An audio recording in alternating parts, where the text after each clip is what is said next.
For the latest on the news in Washington, let's bring in Caitlin Huey-Burns and Scott McFarland. Caitlin is a CBS News political reporter, and Scott is a CBS News congressional correspondent. Good to have you both with us. Scott, we'll begin with you. Ivanka Trump is testifying today before the January 6th committee in the House. Why is this important, coming less than a week after her husband, Jared Kushner, did the same? Bob, to a degree, this is a high watermark for the committee. They've very much gotten themselves inside the Trump inner circle when they're talking to Ivanka Trump. We just spoke with the chairman of the House January 6th Select Committee, who tells me Ivanka Trump is appearing both voluntarily and virtually via remote technology. We asked him how it was going, and he says that Ivanka Trump is talking, but not, in his words, in a, quote, broad or chatty way. This is an interview the committee has been pursuing for months. In fact, they had set an initial deadline of February 3rd or February 4th, and here we are on April 5th, and the interview comes through. It's not happening in a vacuum. It comes days after Jared Kushner also sat for a voluntary and lengthy virtual interview. And it's also coming on the heels of hundreds of other interviews, many of which were required under subpoena or a required deposition. This is still, though, Bob and Elaine, an indication the committee is still doing intake, still collecting items with a firm deadline to report out their findings by the end of this spring or the end of the summer. Scott, one additional note here. While Ivanka Trump cooperated today, Benny Thompson, the chair of the committee, said in recent days that the committee will likely not issue a subpoena for former Vice President Mike Pence to come sit voluntarily or have that subpoena issued. That was reported by Ellis Kim from our team on Capitol Hill. Why not bring in Pence? Based on what the chairman is telling Ellis and now telling others, it doesn't seem like the chairman believes it's necessary anymore to bring in the former vice president, that so much information has been collected already through those hundreds of interviews and those tens of thousands of documents the committee has received.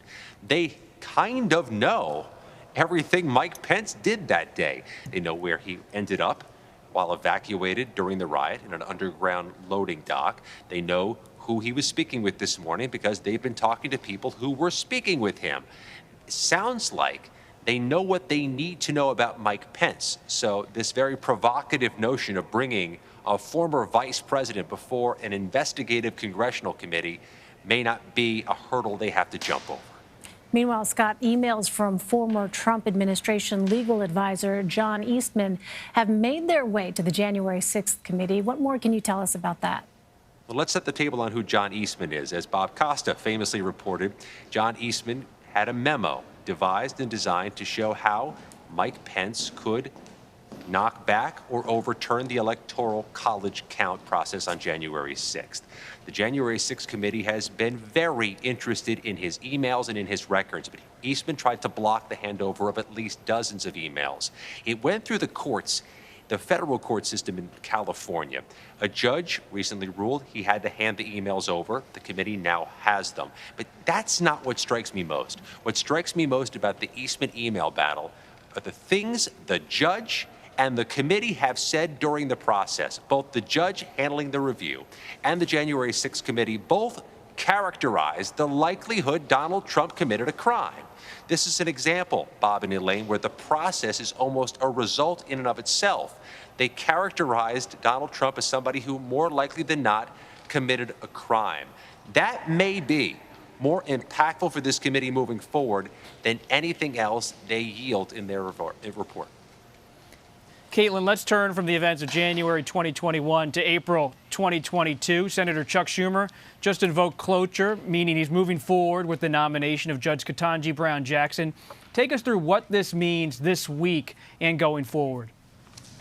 That's right, Bob. By the end of the week, Katanji Brown Jackson will likely be confirmed as the first black woman to sit on the Supreme Court. But there are a couple of procedural hurdles before they get there. So you mentioned that Schumer invoked cloture. On Thursday, there'll be another procedural vote that will be voting to limit debate to about 30 hours. If all of that time is taken, that means by Friday, the final vote on her confirmation will come. Remember, lawmakers are heading out on a 2-week recess for Easter break by Friday, so they want to get this done before then. And Caitlin, just how significant is the announcement of Republican Senators Lisa Murkowski and Mitt Romney's support for Judge Jackson's Supreme Court bid? Hugely significant, because that gives Judge Jackson the ability to say that she was confirmed with bipartisan support. That's extremely rare here on Capitol Hill, and particularly for Supreme Court nominees. We've been covering how divisive this process has become, especially in recent years. So that was significant support. But what was really interesting and important, I think, was the comments from Murkowski specifically. She said that she was supportive of the judge because of her credentials, because she was well qualified, but she also said that her vote served as a rejection, she said, of the way in which this whole nominating process has become politicized. She says that that has been corrosive and that it figures to become even worse. So really kind of setting some alarm bells off, really, about how this process is conducted in these partisan times, and raising questions about how it's conducted in the future. Caitlin, what does Judge Jackson's nomination process suggest about future nominations for the Supreme Court, especially if Republicans take control of the Senate this November? Well, Bob, we got a little bit of a preview of that yesterday when Senator Lindsey Graham, a member of the Judiciary Committee, said that if Judge Jackson came, that if Republicans were in control of the Senate and controlling the committee, that Judge Jackson might not have even gotten a hearing. And that raises all sorts of questions about what this process might look like if Republicans get in control. I talked to Senator Chris Coons, a member of the Judiciary Committee, a Democrat from Delaware, about Lindsey Graham's comments, and he said essentially that Graham was saying he was saying everything out loud, saying the quiet part out loud. He told me that he is concerned that if Republicans do take control, that Democrats will have an extremely difficult time getting any nominee through. And in fact, Mitch McConnell was asked about that earlier today. If Republicans take control, he could become majority leader again, and he was asked whether there is a vacancy on the court if Republicans take control, would he allow a vote? And he said very interestingly, look, I'm not going to provide any sort of preview of a strategy, but he did say that Biden ran as a moderate and has governed as a Bernie Sanders, and so he would have to spend the last 2 years of his term being a moderate. And as you both know, all three of you know, I should say, in Senate speak, that is definitely not a yes. Shifting gears, Scott, Americans nationwide have been dealing with high gas prices, and oil executives will be on Capitol Hill tomorrow to talk about that. What are you expecting to come out of that? Yeah, the big oil CEOs will actually have to stand up and take an oath before the House Energy and Commerce Committee. Committee staff say they're going to make that a prerequisite before the testimony tomorrow. Based on the staffers with whom I've spoken and the memos I've read, looks like the Democrats on this panel are going to ask the CEOs about profit taking, whether they're funneling money in their profits into their shareholders or funneling it into more production or efforts to make oil and gas less expensive for Americans.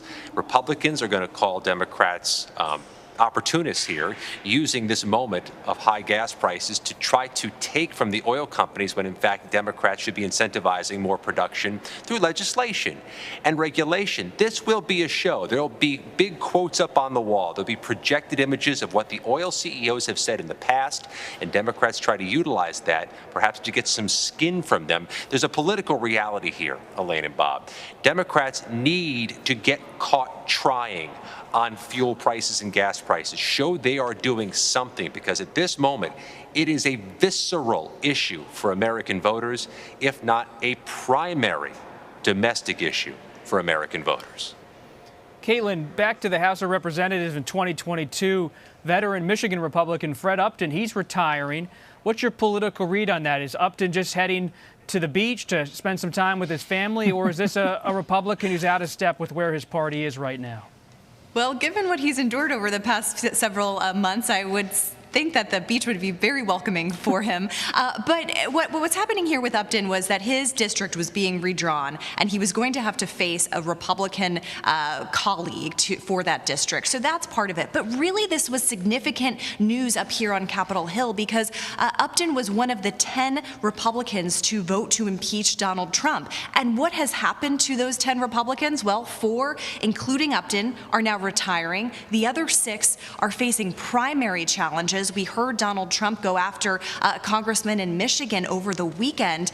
Today, Donald Trump sent out a statement regarding Upton's retirement announcement, saying 4 down, 6 to go. So as we're looking at how the Republican Party is going in the post-Trump era, we're tracing kind of how the Republicans who voted to impeach him, how they're doing. Those 6 who are facing primary challenges are important to keep an eye on. Whether they're successful will give us a lot of data points about how Donald Trump's hold on the Republican Party is faring. Caitlin Huey-Burns and Scott McFarland, thank you.